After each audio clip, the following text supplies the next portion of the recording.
possibilities, where culture, energy, and diversity converge. Welcome to the heart of Nigeria, where the rhythm of life never stops. In our ever changing world, the impacts of climate change are becoming increasingly clear, and they're hitting close to home, right in our very communities.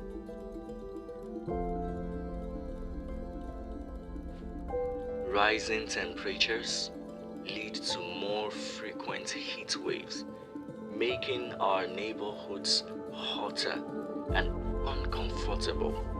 Sea levels are inching up, threatening coastal communities with flooding. And don't forget about the more intense storms affecting our homes and infrastructure. But amidst these challenges, our communities are showing incredible resilience. We're coming together to adapt, protect, and innovate in the face of adversity. We interviewed a crusader who has been fighting for a greener earth. For many years now, she has fought relentlessly against pollution and climate change in many ways. Mrs. Doinsola Ogunye. Refuse is another one that people talk about.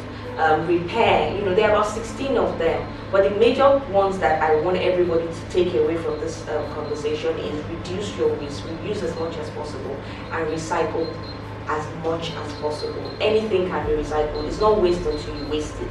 So whether you're recycling plastic or you're upcycling things that you have used in the past, or even your fashion sense, you can actually mend your clothes and you can change the style of your clothes. And these things are actually ways that we can reduce, our energy, the energy. These things are ways that we can reduce our energy consumption, and in our day-to-day lives we can actually do better.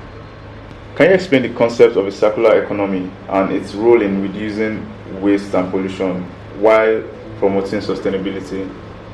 Okay, with the circular economy, I always say that when this world was created, there was no such thing as waste, because what somebody else uses and disposes of is another person's food in the circle of life. So there's already a balance in nature. But when humans evolved to start making, taking, and discarding, that is a linear economy, and we're going to run out of resources if this doesn't stop. So a circular economy is basically, I'll give an example. What we use in the kitchen and throw away is what the goats and the cattle would eat. So your shavings of yam, your shavings of pineapples and things like that, the goats and the cattle can eat that. Now, their feces can also be used in the garden. So you can see that it's a loop that has been closed. So something we use, we want to discard, the animals use it, they actually, when they eat it, their feces now become manure for the garden. So we've closed the loop. Now this is something that everyone is trying to do. Every sector should be able to close the loop, find out things that would have become waste, and look for a recycler, for example, an upcycler, for example, to close the loop. So many people are doing innovative things, with pure water nylons, with plastics, with glass, and so many materials like that. So if we continue to have that concept in mind and know that nature does not allow for waste, in the wild, even dead animals are food for the vultures.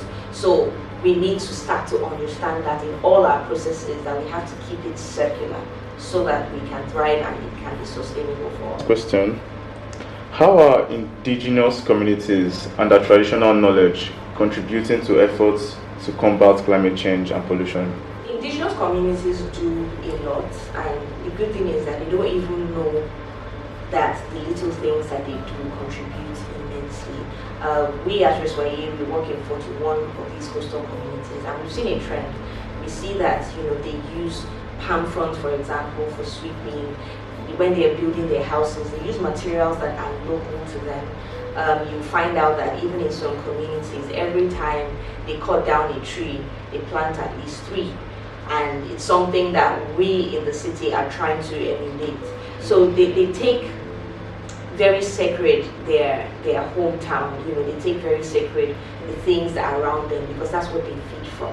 Most of these communities also practice sustenance farming, and they eat from their farms, they eat from their land, and they take it very, very seriously. Even in their religion, I know most of them are traditional worshippers, and the way they worship what they worship. You would see that the fisherman would worship the ocean, for example, and to make sure that it's sacred, because that's where his food comes from. That's where the fish comes from, so he takes care of it, and such and such. In all other religions, we find out that cleanliness is next to godliness. So they always try to keep clean. Another thing that I see that most people do in these communities is the fact that they speak to each other.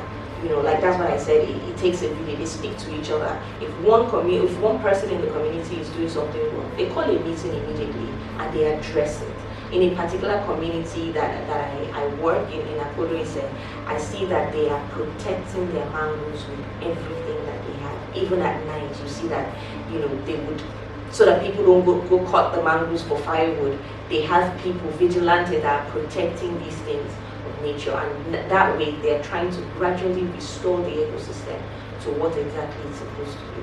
How can individuals and communities contribute to climate action and pollution reduction in their everyday lives?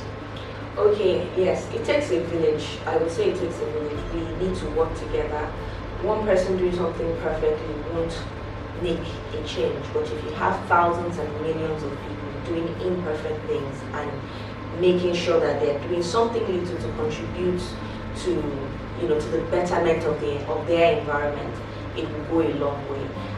For me, I in my own community, I encourage everybody to recycle. So it's not just me recycling; it's my entire estate and where I live.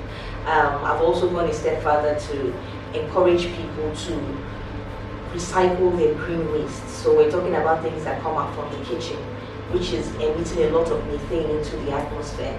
If we can recycle that and turn it into compost, it will be beneficial to everyone. Another thing that people can do is to carpool. We know what the country is saying when it comes to diesel and when it comes to the price of PMS. If you encourage people to carpool, I think there are a lot of apps that allow for that these days. So those are some of the things that we can do. One of the, I would say, is one of the things I love to do is to plant trees. Plant trees with children, plant trees on your birthday, plant trees in your church, in your religious institution, plant trees in your former school. Tree planting is a very, very effective way of reducing the effect of climate change. And apart from the fact that it makes everywhere beautiful, it gives us the oxygen that we need to, and it also gives a certain level of wellness. If you've been to a house or a place that has trees, you as a human being would have this wellness as opposed to a place where there are no trees. All right, thank you, ma'am. It's a call to action, a call for change. We must reduce our emissions, conserve resources, and embrace sustainable practices to safeguard our community's future.